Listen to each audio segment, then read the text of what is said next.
How long do nicotine cravings last? Here's the short, honest answer first, then the part that actually matters. A single nicotine craving usually peaks within 3 to 5 minutes and fades on its own within about 10 to 20 minutes, whether a cigarette is smoked or not. That is the fact most smokers are never told. The urge feels like it will keep climbing until it becomes unbearable, but a craving is a wave, not a wall. It rises, it crests, and it passes by itself. The confusion starts when two very different things get mixed together. One is a single craving, the other is the full withdrawal timeline.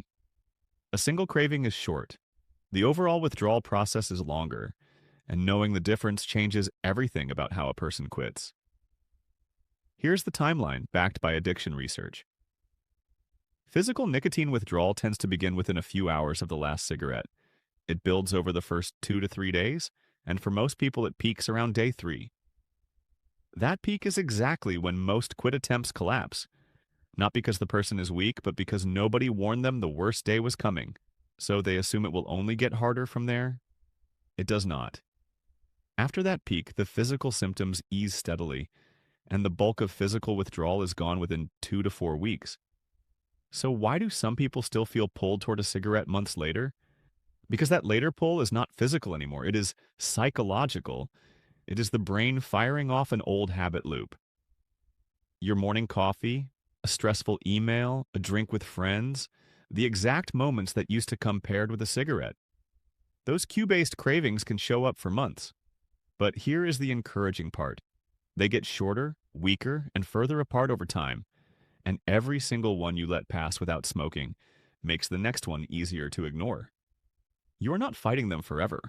You are quietly starving them. This is the core reason so many smoking cessation programs fail. Most of them only treat the physical side. Cold turkey relies on raw willpower to outlast the withdrawal peak, and the moment a strong cue hits, there is no plan left. Just gritted teeth. Nicotine patches and gum can take the edge off the physical symptoms, but they do very little for the psychological habit loop, which is why so many people finish the patches and light up again within weeks. These tools are not useless. They simply solve half the problem and leave the harder half completely untouched. That gap is where a smarter category of stop smoking aids has started to change the results. Instead of just numbing the chemistry, the better quit smoking aids retrain the mind that built the habit in the first place. And this is where one quit smoking program in particular keeps coming up in serious conversations about what actually works. It is called QuitSure, and it is a 6-day smoking cessation program built into a smartphone app. Now, the smoking cessation apps market is crowded, and most of them are glorified day counters that track how long it has been since the last cigarette and hand out a badge. A street counter does not rewire a brain, and downloading one more stop smoking app will not change that. What makes this smoking cessation app different is the method underneath it. The program is built on 3 psychological tools used in this order: CBT, REBT, and self-hypnosis. In plain terms, it works on the thoughts that trigger smoking, then the deeper beliefs underneath those thoughts, then it uses guided self-hypnosis to settle the new perspective in further. It is worth being precise here because self-hypnosis on its own, the kind sold as standalone hypnotherapy to quit smoking, does not have strong evidence behind it. It works as one layer inside a structured psychological program, not as a magic trick on its own. Here's the part that surprises everyone. During the program, you keep smoking.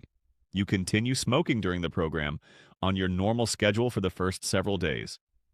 That sounds completely backward for a quit smoking app, but it is deliberate. The goal in those early days is not to rip cigarettes away while your defenses are still up. It is to rewire your psychological relationship with smoking, to change how your mind actually sees the cigarette, so that by the time you stop, you are not white-knuckling through every craving. You are walking away from something you no longer find appealing. That mindset shift is the entire point, and it is what separates this from the stop smoking programs that just demand you tough it out and hope.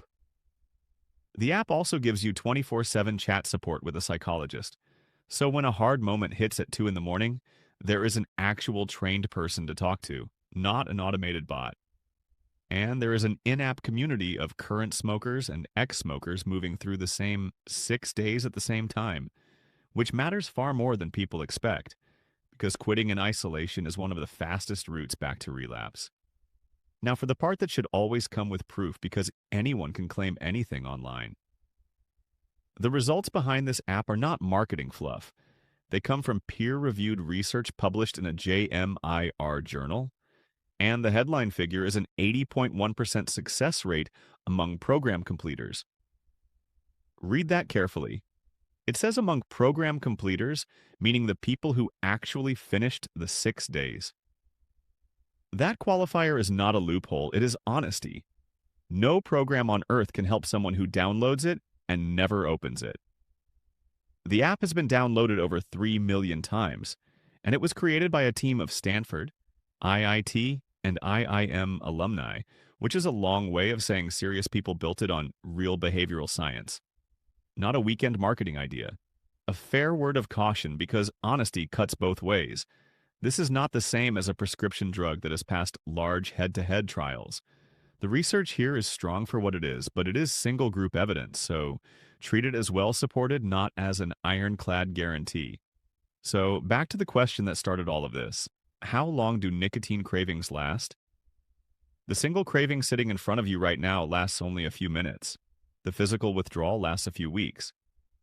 The psychological pull can linger, but only until the underlying habit is genuinely rewired, and that is the exact piece almost every method quietly ignores. If the goal is to find the best app to quit smoking, rather than just another counter, the smarter move is to look at the tools that treat the mind, not only the chemistry. Among the apps to stop smoking out there, a structured psychology-based cessation program is the kind of approach that gives a single short craving the chance to do what it was always going to do anyway. Rise, crest, and pass while you simply let it go.